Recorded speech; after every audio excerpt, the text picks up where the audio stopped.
dore ibintu bigera muri bitanu abakristo twagakwiriye kuba dukora ariko ntago tubikora, cyangwa se navuga ko bake ari bo babikora, kandi twese dukorera umwami umwe ari we Yesu Kristo. Cyambere twagakwiriye gusenga buri munsi. Mu gitabo cy'Abatesalonike ba mbere igice cyaho cya 5 umurongo wa 17 aravuga ngo musenge ubudasiba. Bisobanuye ngo ntidukwiriye gusiba n'umunsi n'umwe, nta gihe cyo gusenga tugira, nta n'igihe cyo kudasenga tugira.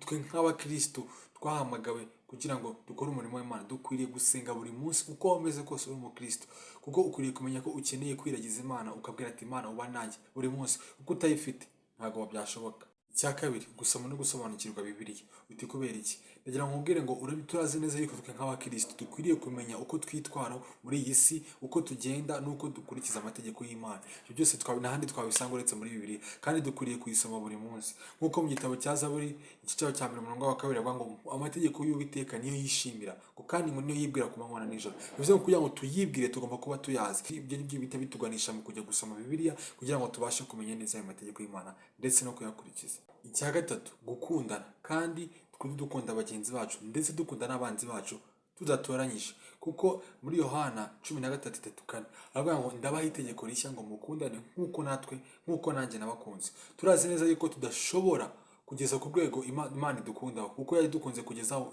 yitanga umwana ngo adupfire kugira ngo umwizera wese atazarimbuka. Bivuze ngo yadukunze urukundo ruhambaye, biragoye ko umuntu wakunda undi ku rwego yatanga umwana we ngo amupfire. Bivuze ngo natwe dukwiriye gukunda nk'uko nawe yadukunze. Ibindi bibiri bisigaye nzayabwira muri video ikurikira.